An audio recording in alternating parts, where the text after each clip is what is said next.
Welcome back to the deep dive. Today, we are not just talking about business strategy or, the latest tech trends. We are talking about a very specific type of nightmare. It is a nightmare that I suspect a good portion of you listening have either lived through, are currently in the middle of, or are, well, desperately trying to avoid. It is the nightmare that wakes you up at 3 a.m., staring at the ceiling, wondering where it all went wrong. Exactly. So to set the stage properly, I want you to picture a specific scenario. Let's travel back a bit. It is late 2023. Okay. We are in Cape Town, South Africa. Meet Sarah Chen. She is a brilliant, driven fintech founder. And up until this point, her story is the one we all dream about. Right, the perfect startup story. The perfect story. She gets her seed funding and July checks clear. Investors are happy. Champagne is popped. By September, she has landed her first paying enterprise customer. She is, for all intents and purposes, winning. She is in that classic up and to the right phase. Everything is green lights. The graph is looking good. Everything is green lights. But then, Sarah makes a decision. It is not a malicious decision. It is not even an obviously bad decision at the time. No, not at all. In fact, to her, it feels like the only responsible decision a founder could make. She decides that she needs to handle all the hiring herself. She sits down with her co-founder and says, look, this is our baby. No one understands our culture like I do. No one can spot the right fit but me. I have to be the gatekeeper. And if we are being honest, that sounds intuitive. It sounds like good leadership. You want to protect the DNA of the company you're building. You don't want to dilute the vision. It sounds incredibly reasonable. Yeah. But let's fast forward. It is now January 2024. The new year has started. Sarah is no longer winning. Oh, no. Sarah is drowning. She's spending 31 hours a week on recruitment tasks. 31 hours. That is essentially a full-time job on top of being a CEO. That leaves, what, maybe 10 hours for actually running the company? If she's lucky. She is up at 2 a.m., screen glowing blue in the dark, scrolling through LinkedIn profiles until her eyes blur. She has received 437 applications for her open roles. 437? That's just an avalanche. She has personally conducted 52 interviews, and the result of all that blood, sweat, and tears, she managed to hire 3 people. Okay, 3 hires. And here's the kicker. 2 of them quit within 90 days. That is devastating. That is the definition of burnout. You put in all that work, and the result is actually negative. You've gone backwards. And the cost. We calculated it based on the data we have. Yeah. Just in her time alone, valuing her time as a funded founder, that is 47,000 pounds burned. Wow. And that doesn't even count the lost opportunities, the missed partnerships, the product delays, because she was too busy reading resumes to actually run her business. It is a tragedy, really. But the worst part is, it is a statistical probability. It is not a unique story. Sarah Chen is a composite of thousands of founders we see every year. And that is exactly what we are unpacking today. We have a fascinating white paper in front of us from the research division of VA Connect. That's VA Connect. It is titled HR Tasks Eating Your Time, and it explores this exact phenomenon. We are going to dig deep into why intelligent, capable founders like Sarah fall into what they call the founder-led recruitment trap. Why do we do this to ourselves? Right. And crucially, why do the traditional agencies we turn to for help often just make the situation worse? We have a mountain of data to get through today. We are looking at interviews with 47 founders, an analysis of over 1,200 hiring cycles, and some really heavy-hitting data from Oxford Economics. The central question we are trying to answer is there a way to scale a team without losing your mind, your money, or your culture? So let's start with the trap itself, this myth of irreplaceability. Why was Sarah and why are so many of us so convinced that we are the only ones who can hire? What is the psychological hook there? Because logically, we know we are busy. So why do we insist on adding this massive burden? Well, it comes down to a fundamental misunderstanding of skills. Founders often conflate intimate knowledge of culture with recruitment expertise. Okay, say more about that. Sarah was absolutely right about one thing. She understood her culture better than anyone else on the planet. It was her vision. She knew the vibe. She knew the unspoken rules. She knew the mission. Sure, she is the author of the culture. But knowing your culture is one thing. Knowing how to assess a stranger for that culture in a 45-minute window while they're trying their best to impress you, that is a completely different skill set. Right. It involves behavioral psychology, pattern recognition, and just pure interview technique. That is a really important distinction. It's like, I know what good food tastes like. I love good food. I can tell you if a meal is amazing or terrible. But that doesn't mean I can walk into a Michelin star kitchen and cook it. Precisely. Being a consumer of your culture doesn't make you a producer of the team that sustains it. You might know what good looks like, but you don't necessarily know the investigative techniques to uncover if someone is good or just a good actor. And the data seems to back this up. Oh, absolutely. The data from Oxford Economics really hammers this home. They did a global talent study in 2024, surveying nearly 4,000 companies. And for startups with fewer than 50 employees, 73% cited recruitment as their single largest bottleneck. 73%. Not product development, not fundraising, not sales. No, recruitment. It is the #1 block to growth. It is the choke point. That is staggering when you think about it. The thing that is supposed to enable growth-adding people is the thing stopping it. And when founders try to solve that bottleneck themselves under the banner of "I can do it better," the results are objectively worse than if they had help. The study found that founder-led recruitment results in, get this, 187% longer time to hire. 187% longer. Let's pause on that number. If a standard hire takes a month, we are talking about nearly 3 months. Almost an entire quarter of the year. With an empty seat. Think about the ripple effect of that. That is a quarter of the year where the product isn't being built. A quarter of the year where customer support tickets are just piling up. A quarter of the year where your competitors are moving faster than you. It is massive. And it's not just time, is it? No, it gets worse. Offer acceptance rates are 34% lower for founders doing it themselves. Why is that? Are they just bad at selling the job? I would think the founder is the best person to sell the vision. You would think so, but it is often because they misjudge market compensation. They are so emotionally invested in the equity and the vision that they undervalue the cash component. I see. Or they simply don't understand what the current market rate for, say, a React developer actually is. They make an offer that they think is generous because it includes a chunk of their precious company, and the candidate feels insulted because the salary doesn't cover their rent. Right. The founder is paying in dreams, and the candidate needs to pay in currency. Exactly. And perhaps the most painful stat of all is the retention piece. First-year attrition is 52% higher in founder-led recruitment. So let me get this straight. You take nearly 3 times as long to find them. They're less likely to say yes. And if they do say yes, they are more than 50% more likely to quit within a year. Exactly. It is a triple threat of failure. It is inefficient, ineffective, and unstable. And that attrition leads to what the researchers call the recruitment death spiral. That sounds ominous, like a heavy metal band or a bad economic theory. What is the death spiral? It is a statistical correlation they found. If a founder is spending more than 15 hours a week on recruitment, their company is 2.3 times more likely to fail within 36 months. Wow. So there is a direct link between how much time you spend reading CVs and whether your company goes bust. Yes. And it is not because the hiring killed them directly. It is because those 15 hours were stolen. They were stolen from strategy, from product development, from managing key partnerships.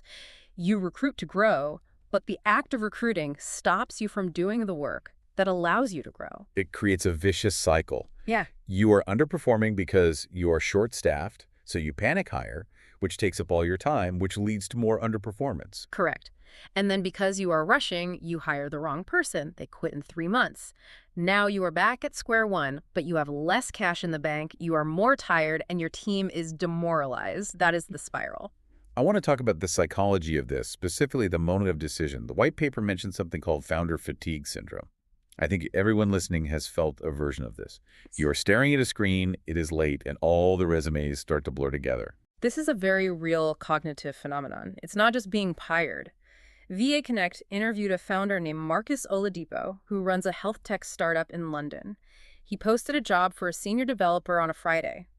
By Monday morning, he had 412 applications. 412. I would honestly probably cry. Where do you even start? That is an avalanche. Well, Marcus tried to be diligent. He wanted to give everyone a fair shake. He spent 9 hours that first week just reading CVs, and he told the interviewer something really interesting. He said he realized later that he had accidentally skipped over a brilliant candidate. How did he know? He went back through the no pile weeks later, out of desperation. He found the CV and realized that he rejected this person not because they weren't qualified, they were perfect, but because he was on application number 287 and his brain had just shut down. You're just clicking next, next, next. Exactly. And this isn't just Marcus being lazy. There was a study from University College London in 2023 on executive decision fatigue. They found that after just 90 minutes of comparative tasks like screening resumes, where you are comparing A to B to C, your pattern recognition drops by 23%. After only 90 minutes, that is not a long time at all. 90 minutes, and your confirmation bias increases by 31%. So you start seeing what you expect to see rather than what is actually there. Or you start rejecting people for completely arbitrary reasons. I don't like this font. He went to a university I don't know. This resume is 2 pages instead of 1. The researchers actually called the decisions made in that state functionally random. That is terrifying. Functionally random. If you were screening resumes at 2 a.m., you might as well be picking names out of a hat. Yeah. You think you are being rigorous, but you are actually just rolling dice. It explains so much about why bad hires happen. But it isn't just screening. We also have the story of Priya Naidu, an edtech founder in Johannesburg. Her story highlights a different side of fatigue, the interview fatigue. Right. She wasn't just reading papers. She was meeting people face to face or, screen to screen. She did 23 interviews for a sales manager role. 23 one-hour slots. Can you imagine the energy drain? I would be a zombie. Just a complete zombie. And she realized by the end that she was the problem. She was so desperate to fill the role, so desperate to stop interviewing, that she stopped assessing the candidates and started selling them. Oh, I have been there. Yeah. You just want someone to say yes so the pain will stop. You start ignoring the red flags. She said she could see their eyes glazing over, but she kept pitching the vision because she needed a believer. She ended up hiring someone who was just competent, not exceptional, simply because she was exhausted. That is the cost of founder fatigue syndrome. You lower your bar just to cross the finish line. So logically, if you can't do it yourself because you are going to become functionally random and burn out, the next step is usually to hire an agency. You go to a recruiter. You pay the fee. But the white paper argues that for startups, this is often a disaster. They call it the startup penalty. What is that? This concept comes from a 2025 report by staffing industry analysts. It basically says that traditional recruitment agencies are structurally designed, economically designed to fail early-stage companies. Fail them. Oh. The data shows that startups using conventional firms see a 41% rate of candidate misalignment. And misalignment meaning they send you people who just don't fit the job. Correct. And 89% of founders report dissatisfaction. The reason isn't that the recruiters are bad people or malicious. It is that they are operating on a volume model. Okay, let's unpack the volume model. How does that work against the startup? Think about how a big agency makes money. They operate on speed and volume. They prioritize high-fee corporate placements where the roles are standardized. If a bank needs its 47th accountant, the agency knows exactly what that looks like. Right. They have template. CPA, 5 years experience, knows Excel, boom, done. They can search their database, hit send on 10 resumes in an hour, and they are done. It is a transaction. It is easy money for them. But a startup isn't hiring the 47th accountant. No. A startup hiring its first accountant needs something totally different. They need someone who can also maybe do a bit of HR, figure out the payroll software from scratch, handle the fact that cash flow is tight, and not freak out if the internet goes down. That requires context. It requires deep understanding of the chaos. But the traditional agency doesn't have time for context. They don't. Their model doesn't allow for it. They are built for speed. Yeah. If they spend 10 hours understanding your specific startup culture, they lose money. So they don't. They just keyword match. So they just, they type your job title into a search bar? Pretty much. They take the job title you gave them, plug it into the database, and send you whatever pops up. There is a story in the source material about James Mitchell, a cybersecurity founder. This one made me laugh, but it also made me wince. It is a classic example of the keyword matching failure. James needed a cybersecurity engineer. Very technical, very specific role. He goes to a big agency. The agency sends him candidates who had the word cybersecurity on their CV. Seems logical on the surface. Except one was a compliance analyst who reviewed questionnaires, literally just checked boxes to say, yes, we have a firewall. And another was a network engineer whose only connection to security was that he had attended a conference on it once. Oh, no. Yeah. So not even close to being able to write code or stop a hack? Not even in the same universe. When James asked the agency, why are you sending me these people? They can't do the job. The agency replied, these are the best matches in our database. Computer says yes. Exactly. That is the problem. Their database categorizes anyone who types the word security as a match. That is the startup penalty in action. They are optimizing for, did I send a resume? Not, can this person build a threat model? And there's also the compensation issue, right? Startups usually can't pay Google salaries. Right. Startups need cultural fluency and compensation realism. A startup sells equity, autonomy, impact. A traditional agency recruiter often doesn't know how to sell those things. They just look at the salary line, see that it is 20% lower than a corporate job, and they deprioritize the search. So they put you at the bottom of the pile. They think, I can't sell this, the commission is smaller, why bother? So the founders are trapped. Doing it yourself leads to the death spiral. Using a traditional agency leads to the startup penalty. This brings us to the core of our deep dive today, VA Connect. They are positioning themselves as the solution to this specific dilemma. VA Connect, that's VA Connect, is interesting because they have explicitly chosen to operate in the gap where traditional agencies fail. They were founded back in 2008, originally as Limetree Consulting, and rebranded in 2014. And they have a very hard rule. They only work with UK and South African startups, typically pre-Series B. They refuse to work with big corporations. That seems like leaving money on the table. They refuse. They argue that their methodology doesn't scale to enterprise recruitment. It is too high touch. If a big bank called them, they would say no. They know their lane. So let's walk through this methodology. They call it a recruitment as partnership model. How is it actually different from just sending over a stack of CVs? It is a three-phase process, and phase one is called deep immersion. The most critical difference here, and this is going to sound counterintuitive, is that they do not start with a job description. Wait, how do you recruit without a job description? That's usually step one. Write the JD, post it on LinkedIn. Well, you start with the product roadmap and the runway. They sit down with the founder for 2 to 3 hours, which is a huge investment of time, and look at what needs to be built over the next 12 months.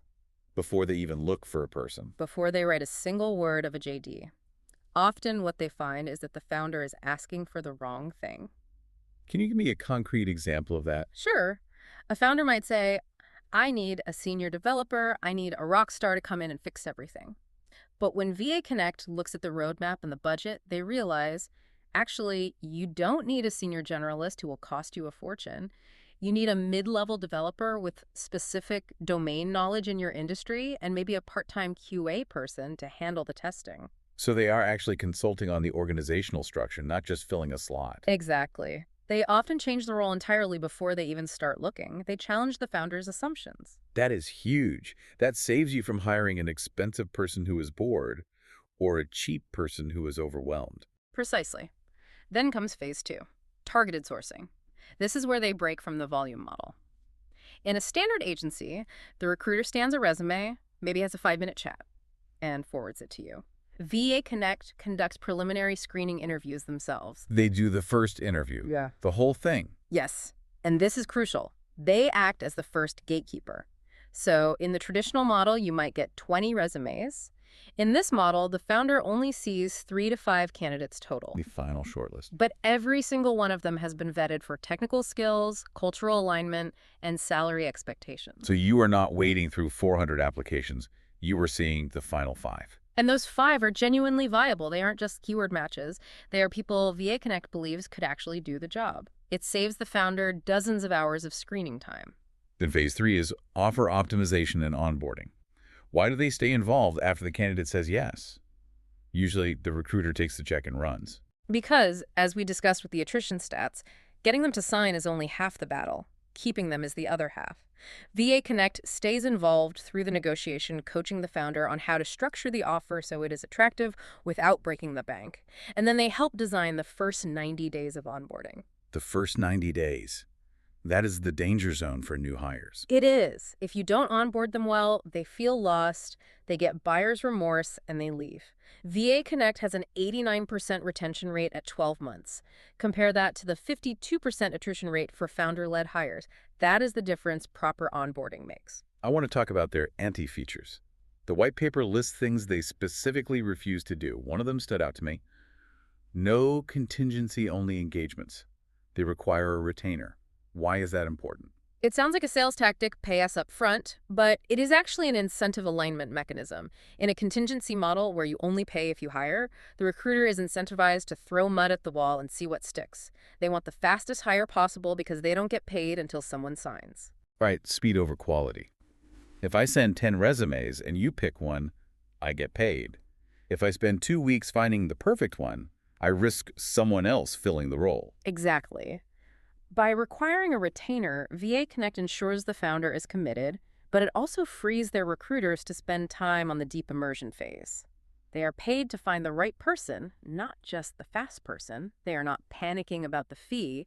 They can afford to be thorough. They also refuse to offer replacement guarantees. That seems really risky. Usually agencies say, if they quit in 3 months, we replace them for free. It's the standard warranty.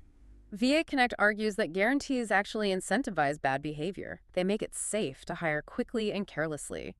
If you know you have a free replacement, you might take a gamble on a candidate you aren't sure about. That's a good point. It lowers the stakes. You think, well, if it doesn't work out, I get a do-over. VA Connect says we don't need a replacement guarantee because we do the work up front to ensure they don't leave. They are betting on their own process, and their data backs that up. They rarely have to replace anyone. It is a bold stance. We are so good we don't need a safety net. It is, but it works for their specific niche. Let's pivot to something that is on everyone's mind. AI, artificial intelligence. Everyone is using AI for recruitment now. Write me a job description for a Java developer. But VA Connect has an anti-AI protocol. Why are they zigging when everyone else is zagging? Because AI, in its current state, is terrible at the nuance of startup hiring.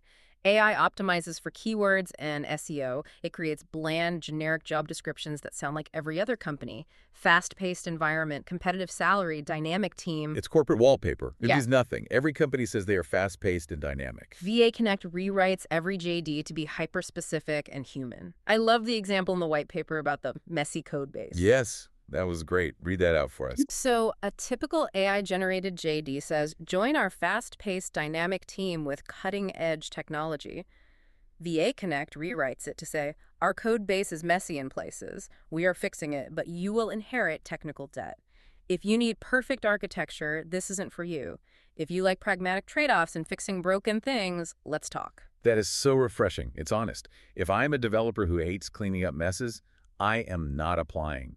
And that is a good thing. Exactly. It repels the wrong candidates. AI tries to attract everyone. VA Connect tries to attract the right one. By being honest about the flaws, you attract the people who are energized by solving those specific problems. They also talk about humanizing evaluation, things like motivation mapping and cognitive style assessment.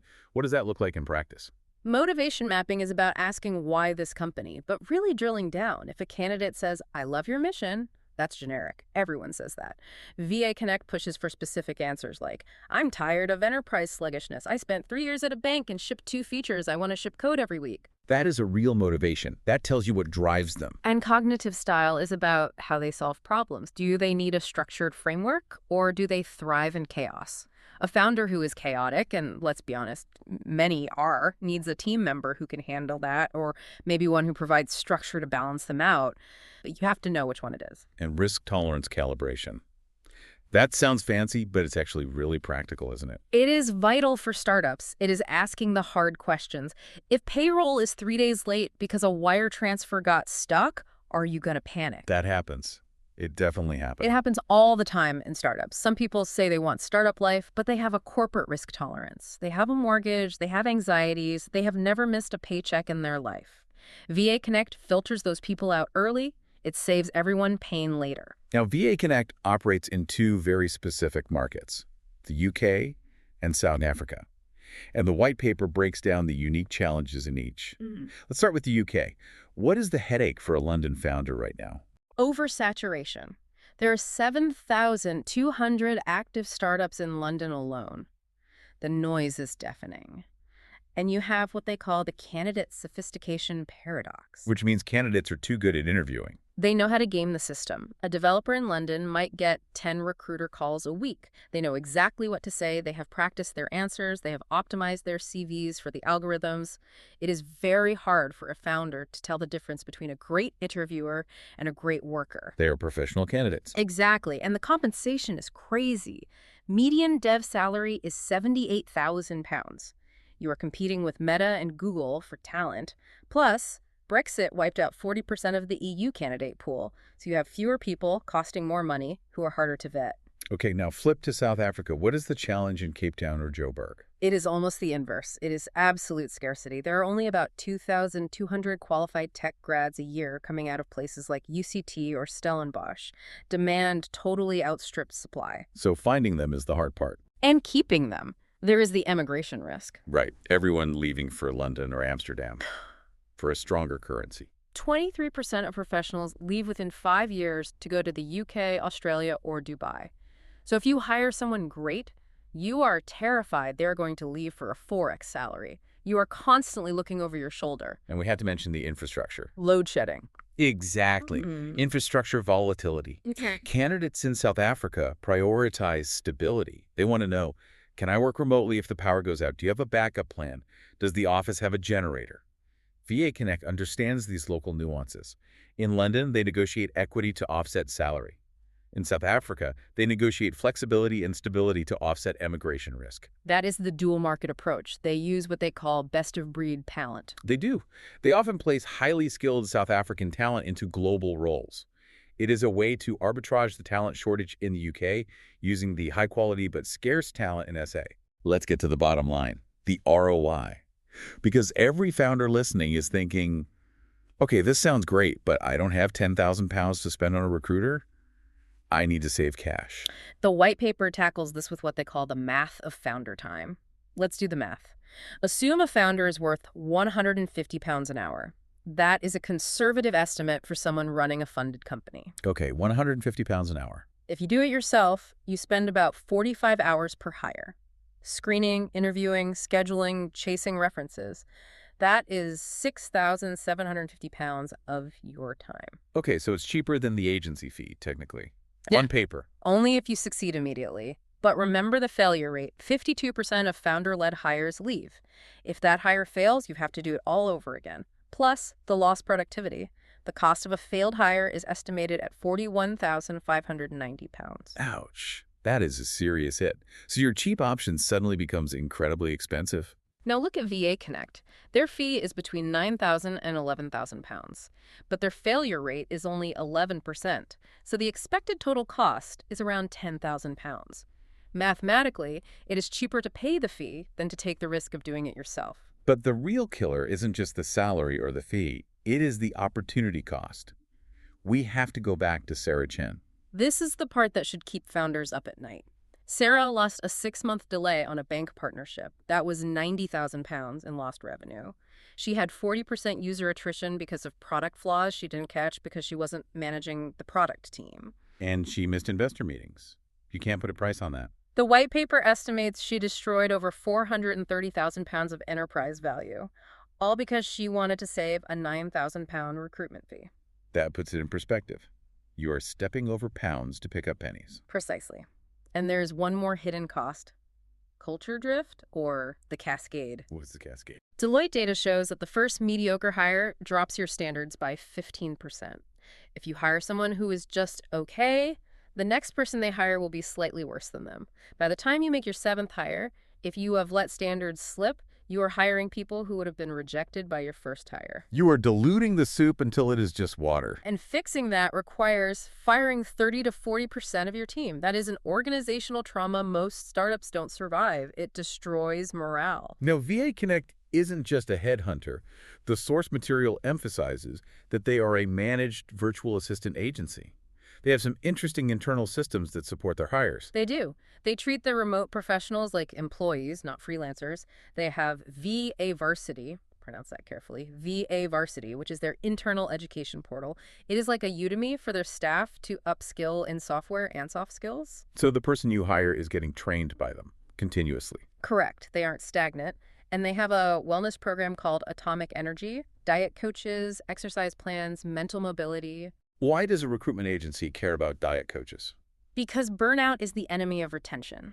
If the talent burns out, they quit, and VA Connect loses the client. So they invest in keeping the talent healthy and productive. They also have something called Vapiness. Vapiness, V-A-P-I-ness. Yes, two-way happiness. It is a program designed to manage the relationship between the client and the remote worker. They actually measure the happiness of both sides. They ask the client, "How happy are you?" And they ask the worker, "How happy are you?" That is actually really smart. Yeah. Remote work can be lonely and disconnecting. Often you don't know someone is unhappy until they send the resignation letter. Exactly. Having a third party monitoring the happiness factor allows them to catch friction early. Hey, the client is frustrated with communication, or hey, the worker feels undervalued. They can intervene before it blows up. It goes back to their pitch. Small enough to care, big enough to guarantee quality. They offer marketing assistance, sales assistance, executive assistance. It is a broad spectrum, not just developers. Right. Sales development reps, project managers, anything that can be done remotely. Look at the proof, the case studies. Talk to me about Tech Venture in Birmingham. This is a classic phase one success story. Tech Venture thought they needed 8 developers. They were desperate, they had just raised money, and they were panic hiring. VA Connect came in, looked at the roadmap, and said, no, you don't. If you hire 8 developers now, you will have chaos. Too many cooks in the kitchen. Exactly. They said you need 4 senior devs, 2 DevOps engineers to build the pipeline, and 2 QA engineers to catch the bugs. They changed the entire team structure. And the result?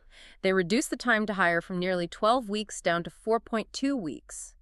And the founder only spent 47 hours total on recruitment versus a projected 184 hours. That is over 100 hours given back to the founder. That is 2.5 weeks of work they got back to build the company. Then there is AgriConnect in Cape Town. Pre-seed agritech. The founder had 0 hiring experience. And limited budget, I assume? Pre-seed usually means you are scraping by? Very limited. VA Connect got creative. They didn't go for the generic comp sci grads. They sourced candidates from non-traditional backgrounds, people from farming families who had learned to code. That is brilliant. Domain expertise built in. They understand the user because they are the user. Exactly. They didn't have the fanciest degrees, but they understood the product.